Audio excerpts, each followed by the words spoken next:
Students, अभी हम चलते हैं इंटरफेरेंस ऑफ लाइट की तरफ। जैसा कि हमने चैप्टर नंबर 8 में ये पढ़ चुके हैं कि दो वेव्स आपस में इंटरफेयर कर सकती हैं।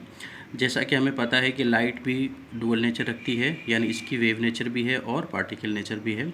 तो अभी हम उसके वेव नेचर को मोर डिस्कस करेंगे और देखेंगे कि ये अगर दो वेव्स यानी दो लाइट वेव्स अगर आ रही हों तो वो आपस में कैसे कंस्ट्रक्ट करती हैं या कैसे डिस्ट्रक्ट करती हैं। दूसरे लफ्ज़ों में वो कैसे आपस में इंटरफेयर करती हैं, इंटरफेरेंस करती हैं या सुपरपोजिशन करती हैं। ठीक है, ये सब फिनोमेनास अभी हम देखेंगे।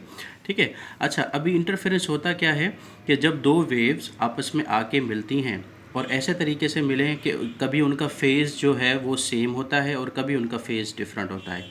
फेज़ सेम का मतलब ये है कि एक वेव की क्रस्ट दूसरे वेव की क्रस्ट के साथ आके मिले, सुपरपोजिशन करे, या एक वेव की ट्रफ दूसरे वेव की ट्रफ के साथ मिले तो ये दोनों आपस में कंस्ट्रक्टिव इंटरफेरेंस करेंगे, यानी इन दोनों का फेज़ जो है वो सेम है। और फेज़ अलग अलग तब होगा जब एक वेव की क्रस्ट दूसरे वेव की ट्रफ के साथ आके मिले या एक वेव की ट्रफ दूसरे की क्रस्ट के साथ मिले, तो ये दोनों के फेज़ जो हैं वो डिफरेंट है, यानी सेम फेज़ नहीं है। ठीक है, तो इन दोनों फिनोमेना को हम देखेंगे। अच्छा, इंटरफेरेंस क्या है? The modification in the distribution of light energy due to superposition of two और more wave is called interference of light. यानी दो वेव्स का मिलना और उसके बाद उसकी एनर्जी जो है वो मॉडिफाई हो जाए, या तो एनर्जी कम हो जाए या एनर्जी बढ़ जाए। अगर एनर्जी बढ़ती है तो हम कहेंगे कंस्ट्रक्टिव इंटरफेरेंस है, और अगर एनर्जी कम होती है तो हम कहेंगे डिस्ट्रक्टिव इंटरफेरेंस है। ठीक है, अभी हम आते हैं कंस्ट्रक्टिव इंटरफेरेंस क्या होता है। कंस्ट्रक्टिव इंटरफेरेंस में दो वेव्स जब आपस में आके मिलती हैं तो उनका फेज़ सेम होता है, यानी ट्रफ आके ट्रफ के साथ मिलेगी और क्रस्ट आके क्रस्ट के साथ मिलेगी, दोनों वेव्स का सेम फेज़ होगा, तो फिर जो इंटरफेरेंस होगा that will be called constructive interference. और लाइट के केस में जब दो वेव्स आपस में कंस्ट्रक्टिव इंटरफेरेंस करती हैं तो दे विल कॉज ब्राइटनेस, यानी रोशनी बढ़ जाएगी, और रोशनी बढ़ेगी इसका मतलब उसकी एनर्जी बढ़ गई।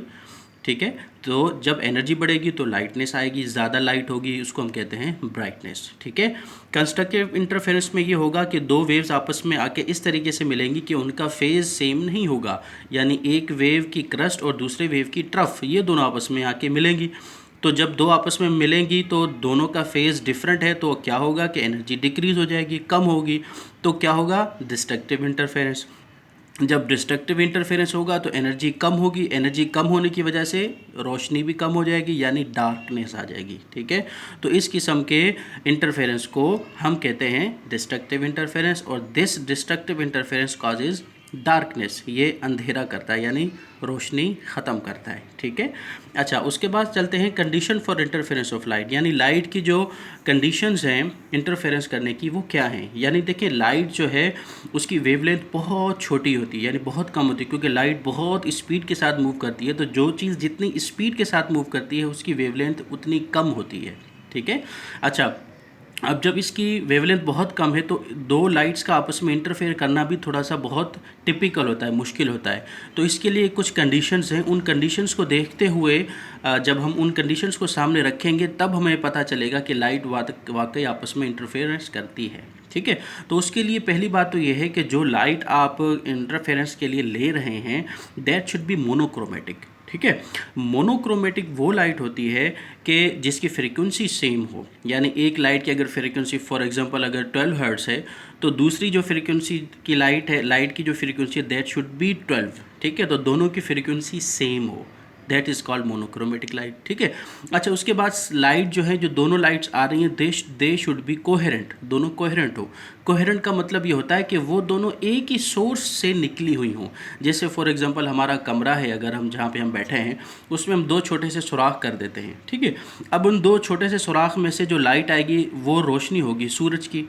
ठीक है, सन की रोशनी होगी। अब वो सन की रोशनी उन दोनों सुराखों में से होते हुए कमरे में आएगी, तो अब कमरे के अंदर जो दो सुराखों से रोशनी आएगी दैट विल बी कोहेरेंट। क्यों? क्योंकि दोनों सूरज की रोशनी है, दोनों का सोर्स सेम है, तो इसलिए दोनों को कहेंगे कोहेरेंट सोर्स। ठीक है, तो कोहेरेंट लाइट वो होती है जिन दोनों का जो सोर्स है दैट शुड बी सेम, वो एक ही हो। ठीक है, अच्छा, उसके बाद आते हैं कि जो इन दोनों की इंटेंसिटी है वो सेम हो, यानी नैरो हो, एक जगह पे फोकस्ड हो, और उन दोनों की इंटेंसिटी भी सेम हो।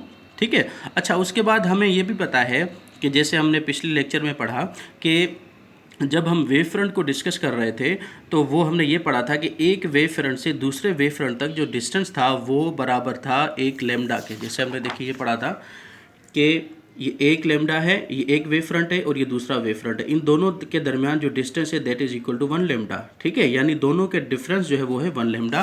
तो इसी तरीके से हमने यहाँ पर पढ़ा कि जो कंस्ट्रक्टिव इंटरफेरेंस है उसके लिए भी हमें ये कंडीशन देखनी पड़ेगी कि जब कंस्ट्रक्टिव इंटरफेरेंस होगा तो दोनों के दरमियान का जो पाथ डिफरेंस है that should be equal to 1 lambda, या तो बिल्कुल जीरो होना चाहिए या लेमडा होना चाहिए या 2 लेमडा होना चाहिए, यानी मल्टीपल ऑफ लेमडा होना चाहिए। ठीक है, तो जब भी मल्टीपल ऑफ लेमडा की हम बात करते हैं तो जो इंटरफेरेंस होगा that will be constructive interference. क्यों? क्योंकि दोनों का फेज सेम आता रहेगा। क्योंकि देखते हैं ना कि वेव फ्रंट के दरमियान का डिस्टेंस भी एक लेमडा है, तो उसके बाद जो दूसरा वेव फ्रंट बन रहा है उसका भी फेज सेम है। तो इसी तरीके से दोनों का फेज तभी सेम होगा जब दोनों के दरमियान का डिस्टेंस 1 लेमडा हो या मल्टीपल ऑफ लेमडा हो। ठीक है, अच्छा, डिस्ट्रक्टिव इंटरफेरेंस तब होगा जब दोनों का फेज डिफरेंट अलग अलग हो, यानी एक जो है वो हाफ लेमडा पे हो, दूसरा 3 लेमडा बाय 2 पे हो, यानी दोनों के दरमियान जो डिस्टेंस है, जो पाथ डिफरेंस है वो लेमडा बाय 2 यानी हाफ लेमडा है या integral multiple of half lambda है। ठीक है, यानी लेमडा के बराबर नहीं है, हाफ लेमडा है या मल्टीपल ऑफ हाफ लेमडा है। तो ये जब कंडीशन पाथ डिफरेंस की मिलेगी तब हमारा डिस्ट्रक्टिव इंटरफेरेंस होगा। ठीक है, ये दो कंडीशन आपने बिल्कुल याद रखनी है, ये आगे काम आएंगी कि कंस्ट्रक्टिव इंटरफेरेंस के लिए पाथ डिफरेंस जीरो होगा, लेमडा होगा या मल्टीपल ऑफ लेमडा होगा, और डिस्ट्रक्टिव इंटरफेरेंस के लिए पाथ डिफरेंस लेमडा बाय 2 होगा या integral multiple of lambda by 2 होगा। ठीक है, थैंक यू।